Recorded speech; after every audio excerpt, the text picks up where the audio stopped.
Meron tayo ngayon is Detour to Destiny, the Joseph's Principle of Prosperity. Ayan. So that was the title of our topic today. So ngayon, before we continue, before we start this wonderful message of the Lord, open niyo muna yung mga Bible nyo if you have your Bible with you. And let's read in the book of Genesis, chapter 37, verse, dito tayo sa chapter 41 na pala. Chapter 41, verse, okay, let's check it. Ayan. Okay. Read it in the Genesis in chapter 41, verse 14 to 16. Oh no, 40 to 44. Okay. So ang sabi po dito sa 40, "You shall be in charge in my palace, and all my people are to submit to your orders. Only with respect to the throne will I be greater than you." So Pharaoh said to Joseph, "I hereby put you in charge of the whole land of Egypt." Then Pharaoh took his signet ring from his finger and put it on Joseph's finger. He dressed him in robes of fine linen and put a gold chain around his neck.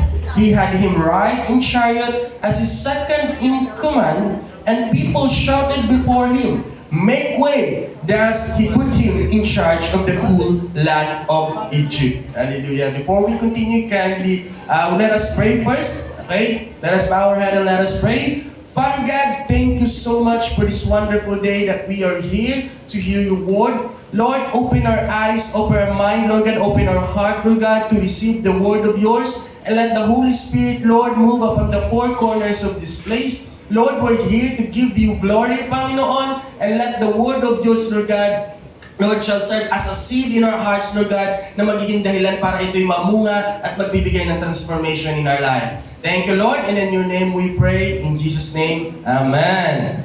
Okay, so let's start. Bakit life of Joseph? Ayan, Mother's Day ngayon di ba? And we all know na ang mga mother o ang mga nanay natin is sila yung pinakakilala na grabe sa sakripisyo. Yung word na sacrifice. Especially, yung pagsilang pa lang ng mga bata. Imagine 9 months.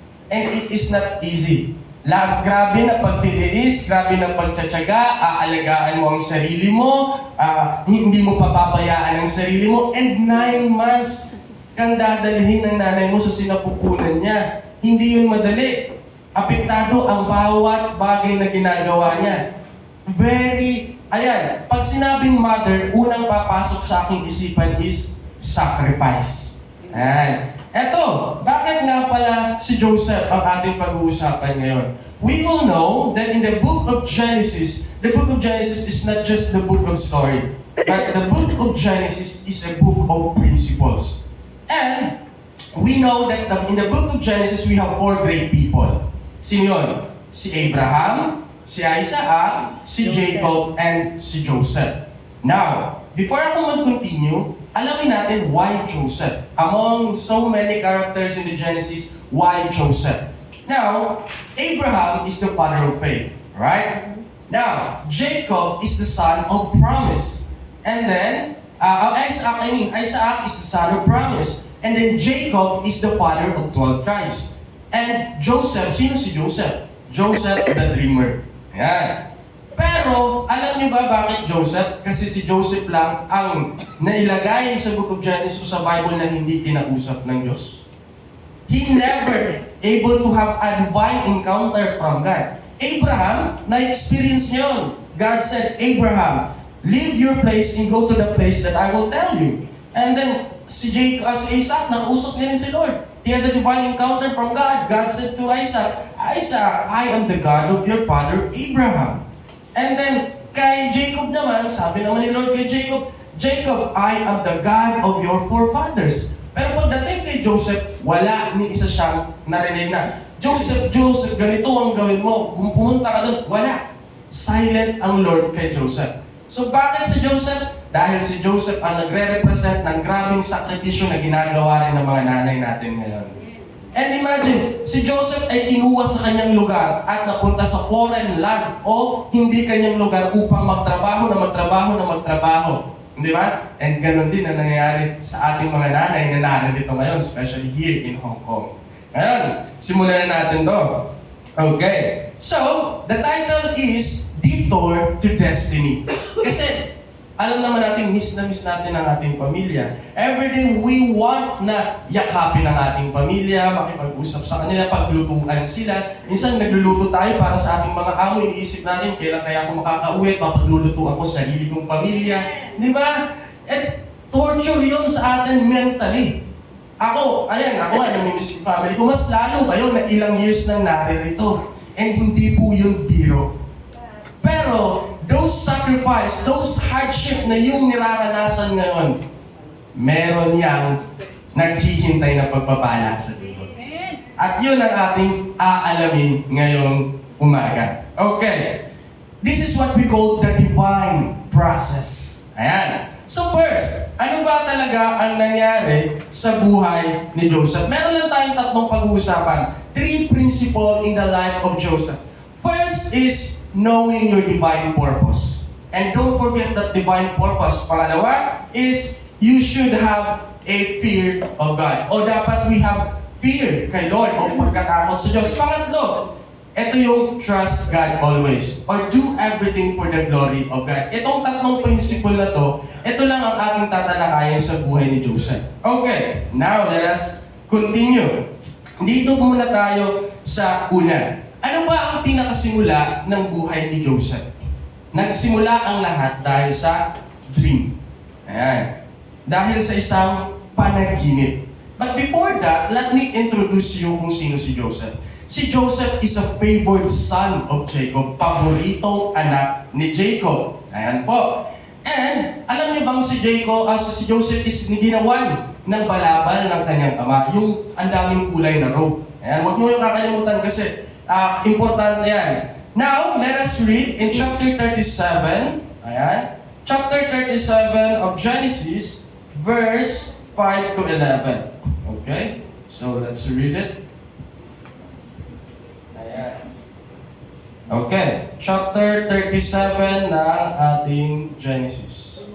37 verse 5 to 11. Ang sabi dito, Joseph had a dream, and when he had told to his brothers, so alam niyo na yan, Joseph, chapter 37, verse 5 to 11, i-summarize ko lang kasi mahaba yun, baka abutan tayo ng mahabang oras. So ay nagkaroon ng dream itong si Joseph. Yung kanyang panaginip ay ganito. Mayroon daw na yung mga bukos, may mga bukos ng trigo, 12 sila at that time. Yung 11 ay nag-bow down sa kanya. Ngayon, sinabi niya yun sa kanyang mga kapatid. Ngayon, nung sinabi niya yun, nagalit itong kanyang mga kapatid. Ha? Anong ibig mong sabihin? Na kaming mga kapatid mo ay yuyuko sa'yo pag lilingkuran ka? So in short, nagalit itong kanyang mga kapatid. Pangalawa, na dream na meron siya, yung sun and moon is nag-bow down din sa kanya. And the stars nag-bow down sa kanya. Ngayon, sinabi niya rin yun sa kanyang nanay at tatay. And then nagalit, mas lalong nagalit ang kanyang mga kapatid. Ano ang first problem na kinaharap ni Joseph? Hindi pa niya, ito yun ha, ito yung nalaman niya ang kanyang divine purpose. He able to identify the purpose or the plan of the Lord in his life. Pero, kapag meron kang goal sa buhay, minsan, sarili mong pamilyang makakalaban mo. Katulad na nangyari kay Joseph, his own brothers is nagalit sa kanya, pinagkaisahan siya. Minsan, sa buhay natin, lalo na sa ating sa pamilya natin, nasa loob mismo yung nagiging dahilan kaya tayo mas lalong nahihirapan. Minsan, may naririnig ako ganito magdamag akong nagtrabaho, nagpapakahirap ako, dugo at pawis ang ibinibigay ko, tapos kayo ganito lang ang ginagawa nyo. That is the reality of life. Meron at meron ganon. At yun ang nangyari sa buhay ni Joseph sa unang chapter ng buhay niya. Okay. Now, let us continue.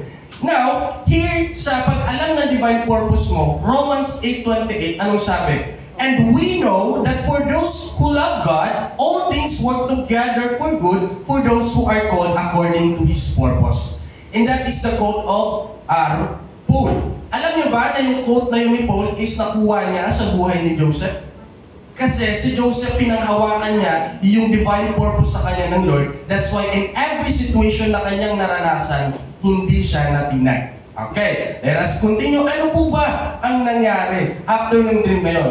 Now moving on, dito tayo sa 18:23. Chapter 37 pa rin, verse 18 to 23. Ang nangyari naman is ganito. Ngayon, nagpapaskol ang mga kapatid ni Joseph.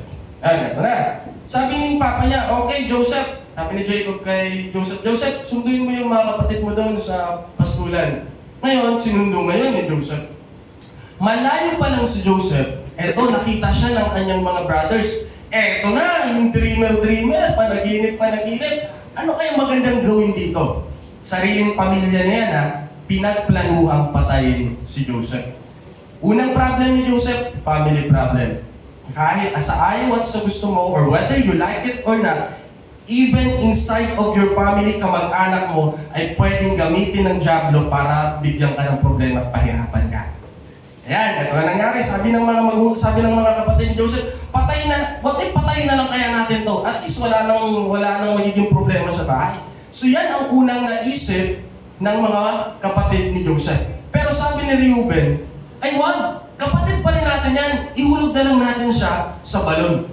So ang ginawa nila, nung pagdating ni Joseph, hinubaran nila to, tinanggal nila yung robe, and then hinulog nila sa balon. Walang tubig yung balon. Okay? So ibig sabihin, masakit kapag mahulog ka doon. Ngayon, to make a long story short, nahulog na ngayon si Joseph doon. Eto pa, another problema na naroon sa loob ng pamilya. Kapag perang pinag-uusapan, andyan, ang bilis. Oh, may bibigay ko, andyan, ang bilis. Pero kapag ikaw na nangangailangan, hindi mo na makakilap. When money is nito yung topic, pagdating sa pamilya, ang bibilis. Pero kapag hihingi ka ng tulong at may problema, hindi mo na mahanap kung nasaan.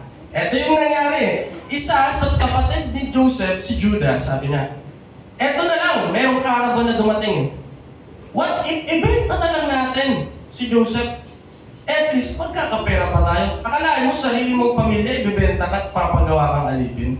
Yan ang isang unang problema ni Joseph. Pero, hindi nakalimutan ni Joseph yung dream na na-receive niya. That one day, my brothers will bow down to me. That divine purpose of God, the plan of the Lord in his life, hindi niya yun kinalimutan. Hindi siya, wala kang maririnig na reklamo kay Joseph. Still lang siya kasi alam niya ang plano ng Lord sa buhay niya. Hindi siya umimik.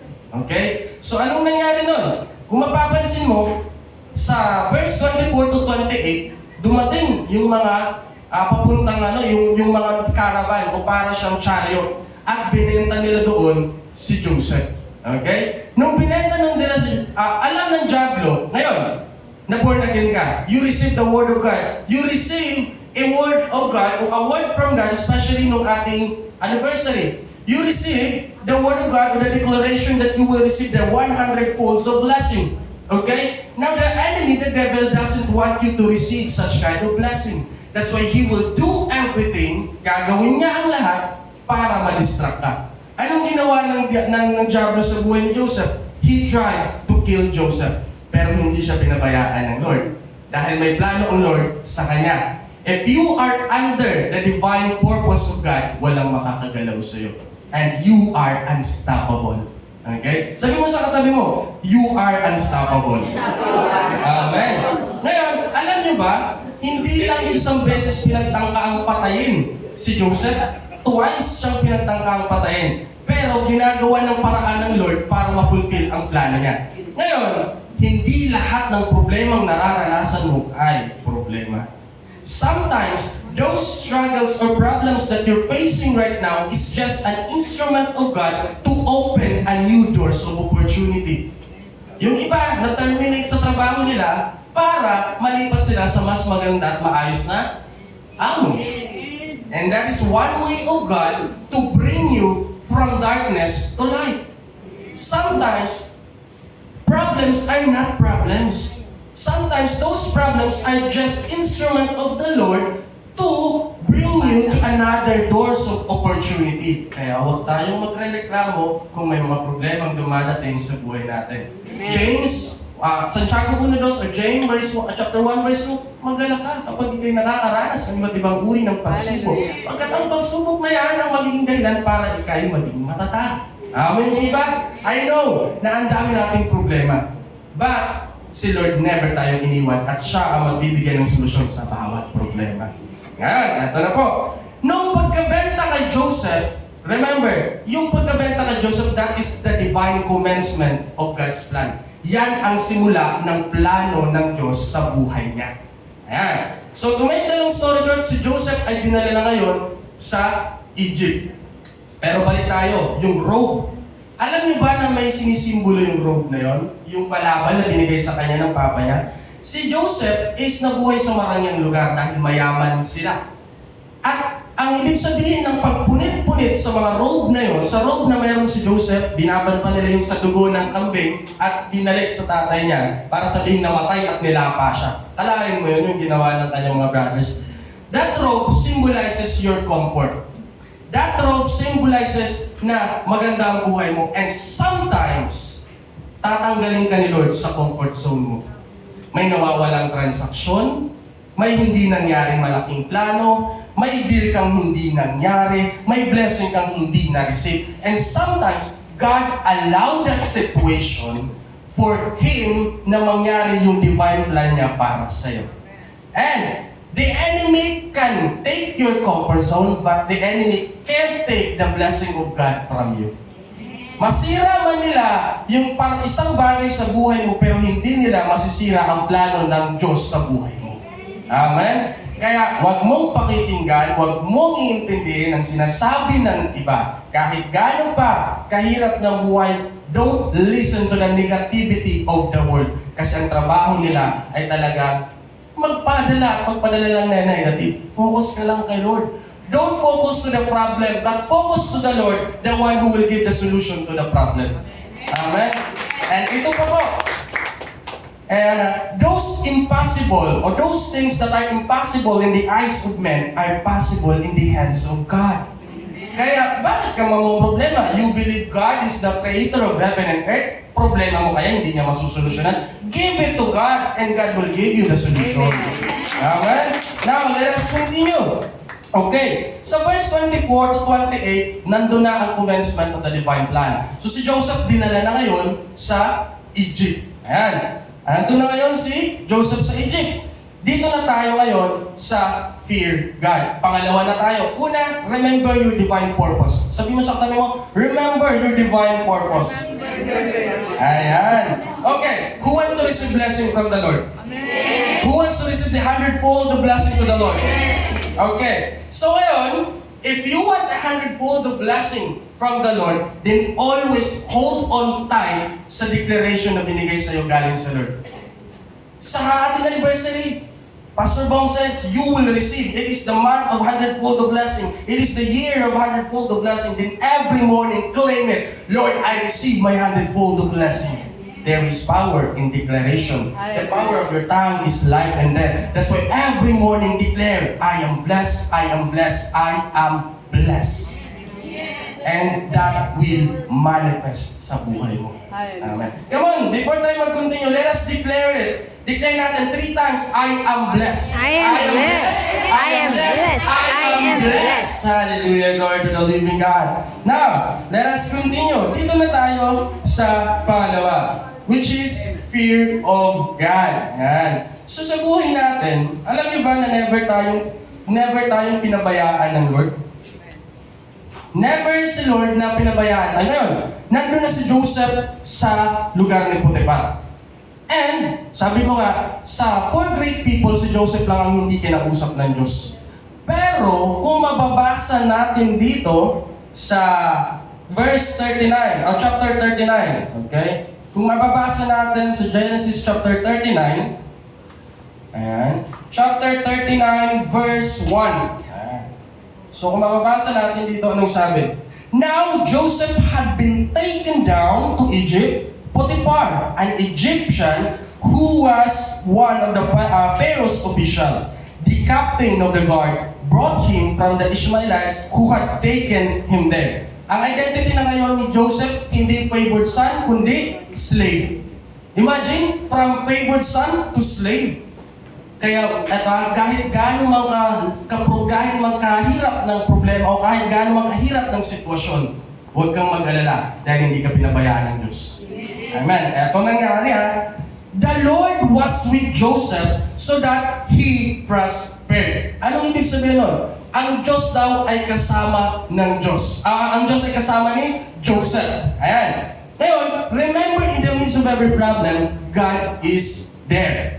Ayan. And if God is with you, everything you touch will be a blessing. Ano ibig sabihin nun?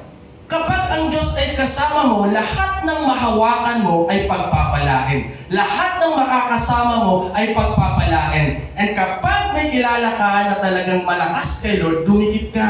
Bakit? Every blessing that will flow from Him will also flow to you. Okay? Now, basahin natin. Dito tayo sa scripture, syempre. Ngayon, ano ba ang nangyari? Okay, kung mababasa natin, the Lord was with Joseph so that he prospered. Si Lord daw ay kasama ni Joseph, that's why pinagpala siya. And he lived in the house of his Egyptian master.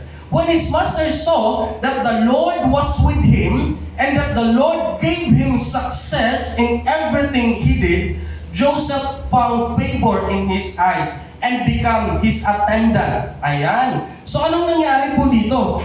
It is not because of Joseph's talent. It is because of God. Ngayon, bakit na-promote si Joseph? Hindi dahil sa talent niya, kundi dahil sa Diyos. Dahil kasama niya always ang Diyos. Ayan. Ngayon, naging slave siya. Pero never tayong pababayaan ng Lord. From favored son to slave. But from slave to an administrator. So anong ginawa ni Potiphar sa kanya? Okay, Joseph, because I saw that God is always with you, I will promote you.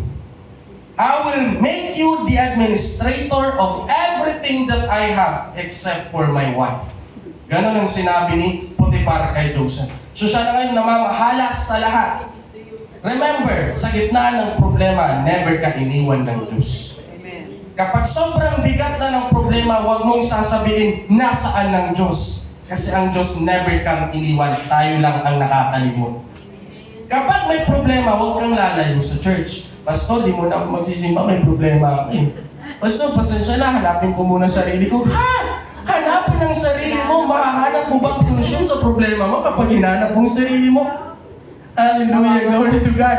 Pastor, pasensya na, di po ako makakatend ng Bible study. Ang dami kasing problema. No! The more na may problema, the more kang lumapit kay Lord.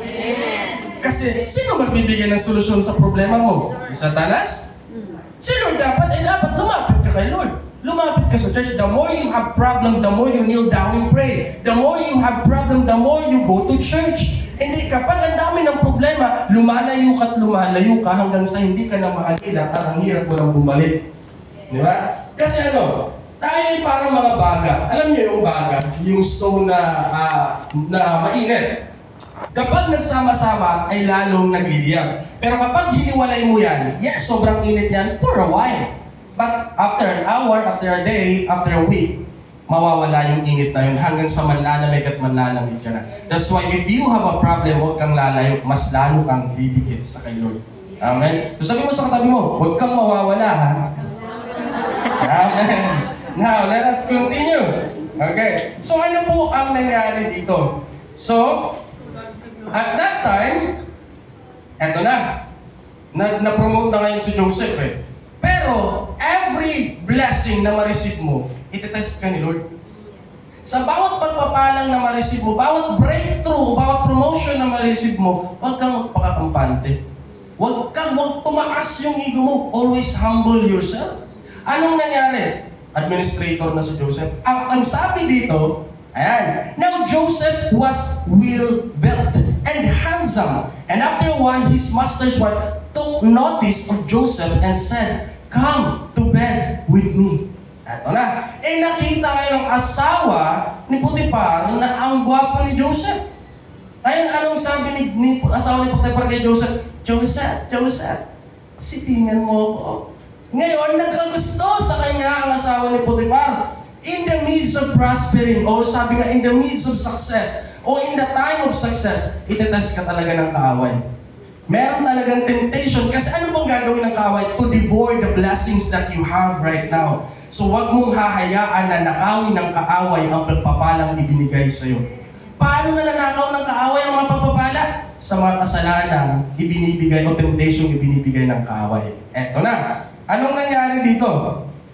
Alam niyo ba na everyday na tinitempt ng asawa ni Potiphar si Joseph. Anong sabi dito?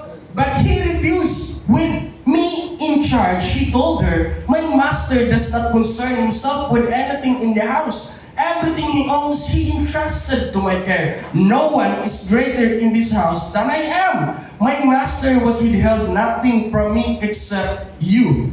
Di ba ang pangalawa natin na points is fear God? Hindi dito makikita mo na dapat may takot ka pa rin sa Diyos. Hindi dahil may pinagpala ka na, may pera ka na, iba na yung pagtingin mo sa madating kasama mo. Huwag ganun at nakikita yun ng Panginoon. Ngayon, pinagpala si Joseph. Ngayon, tinest yung pagpapalang na-receive niya. Kasi na-undergo siya ng process. From favored son to become a slave. Tinetest na ngayon yung kanyang karakter. Hinuhulma na ngayon siya ng Lord. Ngayon dito, anong sinabi niya?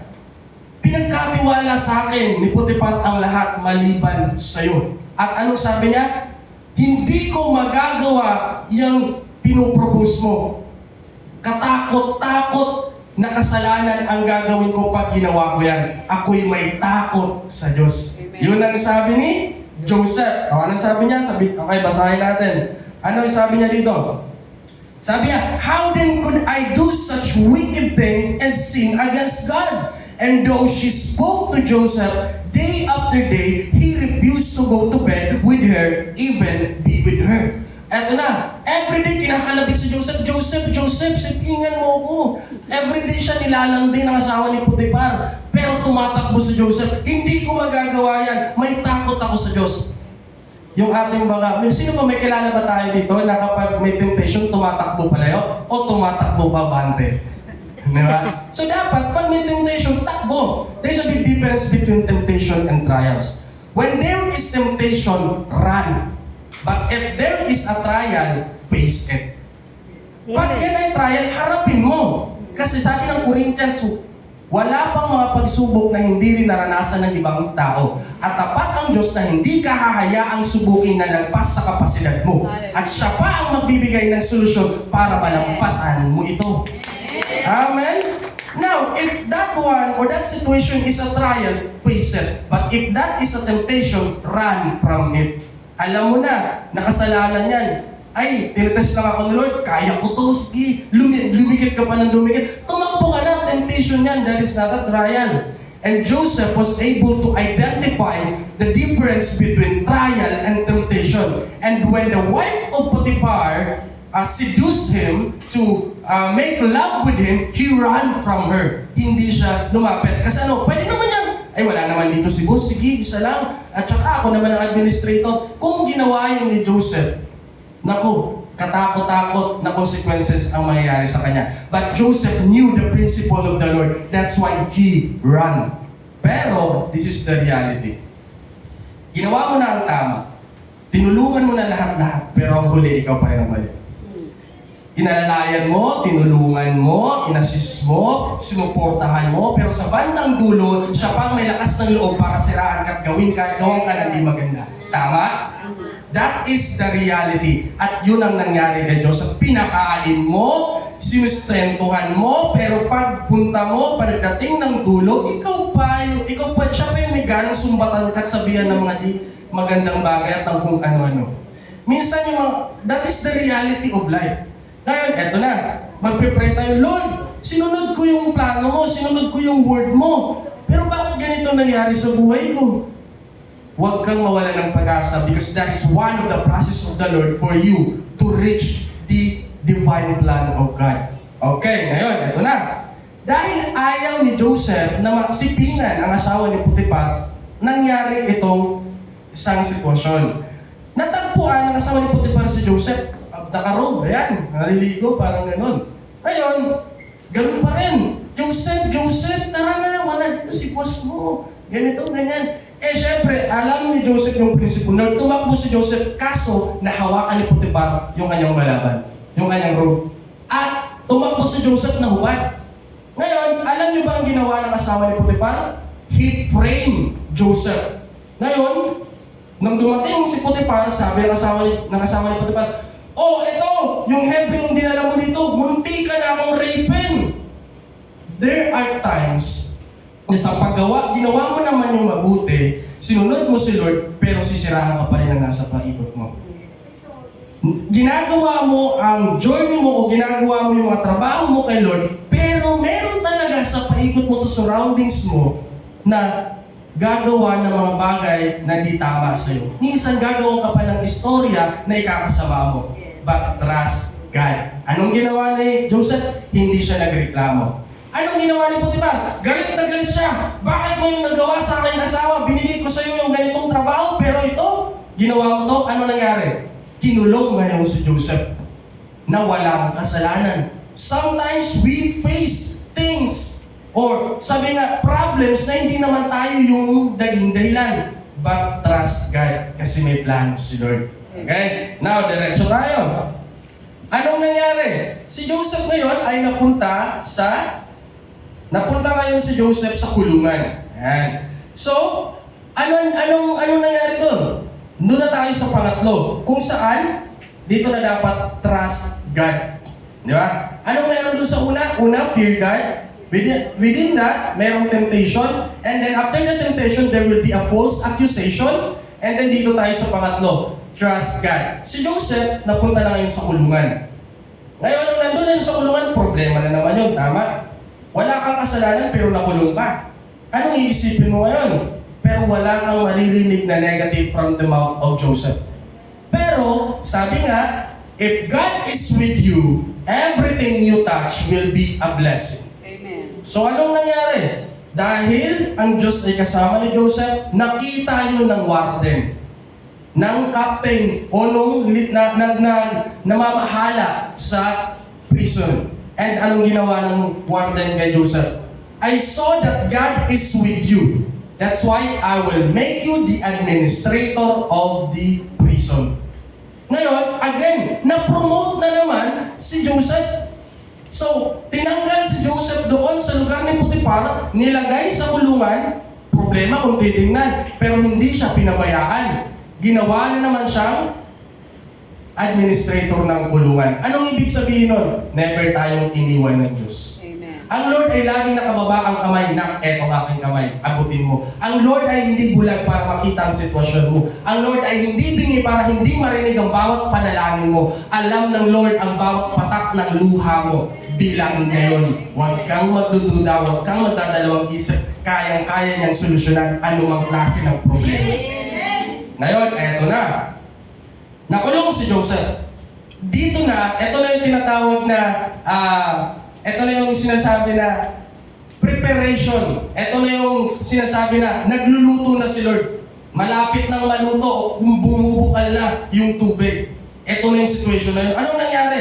May dalawang prisoner na pinapunta sa prison kung saan nandun si Joseph. The cupbearer and the baker. Ito na. Itong dalawang to ay pinakulong ni Pero o ng Paraon. Ngayon, itong dalawang to is nagkaroon ng dream o nagkaroon ng panaginip. Ang isa na naginip, yung cupbearer na naginip siya, na may mga vines daw ng grapes na umusbong and then kinuha niya yung mga grapes at pinigay niya at binigay niya kay Paraon. Ang pangalawa naman na naginip, yung cupbearer, ganito yung niya is naglalakad siya, may mga basket ng tinapoy sa ulo niya tapos tinutuka ng ibon. Yan yung panaginip niya. Ito, another principle na dapat meron sa atin. Kahit kano man kabigat ng problema o hirap ng sitwasyon mo, dapat approachable ka pa rin. Anong meaning ko? Dapat is nakikipag-socialize ka pa rin. Anong ginawa ni Joseph? Habang pumapasok si Joseph, nakita niya itong dalawa, hindi ma-drawing yung mukha. Kasi hindi nila maintindihan yung dream. Anong ginawa ni Joseph? Pinuntahan niya yung dalawa. Bro, may problema ba? Hindi yung makita mo si brother yung sister mo, parang wala kang nakita. Pupunta ka dyan sa labas, pag dadaan ka, nakita mo yung ka-churchmate natin, parang wala kang nakita. Huwag tayong ganun. Dapat, batiin nyo sila. Kasi, di mo alam, yung pala ang solusyon ni Lord sa problema ang hinakaharap mo ngayon. Sometimes, yung mga tao sa paikot mo, akala mo, display lang yan, pero malay mo, isa pala doon ang solusyon sa problema mo. Di ba? Ngayon, ganun ang ginawa ni Joseph. Naglalakad si Joseph, nakita niyo yung dalawang prisoner. Tinanong niya, bro, may problema ba? Bakit parang nahihirapan kayo? At ngayon, ang sabi ng dalawa, meron kasi kaming panaginip. Kaso hindi namin maintindihan kung anong ibig sabihin. Si Joseph, big gift galing kay Lord na kaya niyang interpret yung mga dreams. Ngayon, in-interpret niya yung sa cupbearer. Sabi niya, ganito ang ibig sabihin ng iyong panaginip. Within 3 days, ipapatawag ka ng paraon at makakabalik ka sa iyong posisyon. Ngayon, narinig yun ng cupbearer, ng baker, uy, maganda yung interpretation. Ako rin, paki-interpret ng dreams ko. Sabi naman ni Joseph, ano ba dreams mo? Ganito, ganyan. Sinabi ng baker. Sabi naman ni Joseph, eto ang ibig sabihin ng iyong panaginip. Sa loob ng 3 araw, ikay papatawag ng paraon. At sa loob ng 3 araw na yun, ikay bibitahin. Ngayon, na problema ngayon yung baker. And then after 3 days, nangyari na. Pinatawag itong si cupbearer, nakabalik sa trabaho niya kay Paraon, si baker naman, pinatawag at binitay. Ngayon, na-fulfill yung dream. Pero bago umalis, yung cupbearer, eto na. Sabi ni Joseph, bro, pagbalik mo kay Paraon, sabihin mo naman kay Paraon, baka pwede akong ilabas nyo sa kulungan. Kasi, napagbintangan lang naman ako. That was the first time na merong dialogue na nabasa tayo sa Bible sa buhay ni Joseph. Yan ang kauna-unahang word na binitawan niya, na sinabi niya, na doon sa prisoner, na sabi niya, Lord, bro, baka pwede mong sabihin sa Paraon na matulungan ako dito. And, sabi naman ng cupbearer, sige, walang problema. Naalala ba siya agad ng cupbearer?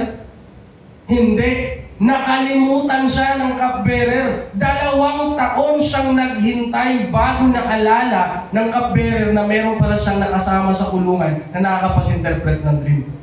That's why, eto may nangyayari sa pray ka ng pray, Lord, ba't parang ang tagal? Pray ka ng pray, kailan mo ba Lord ibibigay? Maghintay ka lang. The Lord is cooking.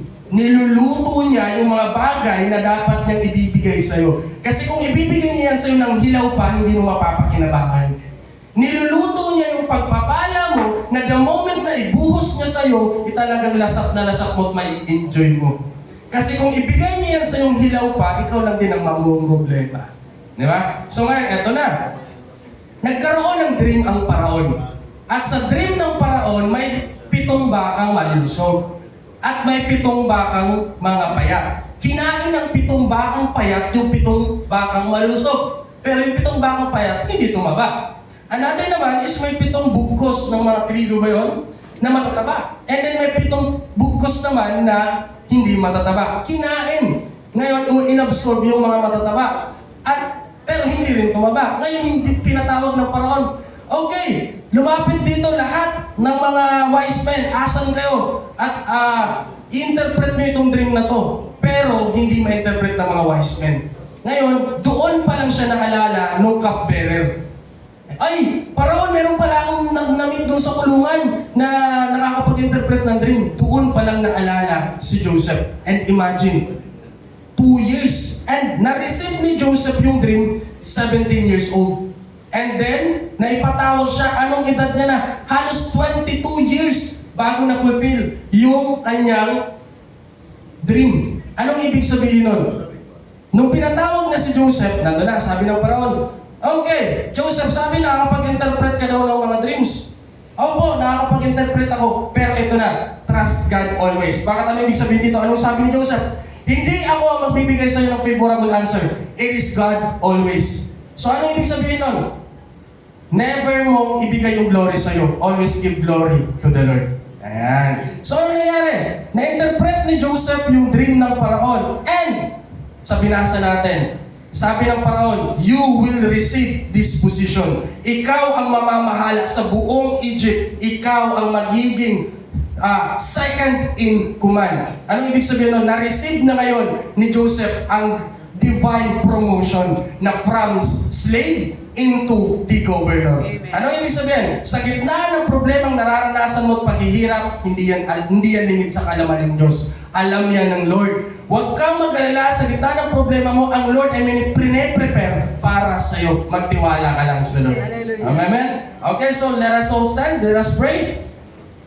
Okay? Father God, thank you so much, O Lord, sa umagang ito. Thank you for your word. And Lord, may kanya-kanya kaming problemang nararanasan at hinaharap ngayon. Panginoon, Lord, anumang problema na nararanasan ng iyong mga sons and daughter right now, Lord, you know it. You know every details of it. And Lord, you are the provider. You are the one who gives solution to every problems that we have. Lord, help us, lead us, and let the gates of heaven, Lord God, be open and pour out your blessing upon your sons and daughters. Every problems that we have, it will be solved. We will receive the supernatural favor from you, Lord, and the hundredfolds of blessing is ours. Thank you, Lord, and let your plan, Lord God, shall manifest in our lives, and in your name we pray. In Jesus' name, amen.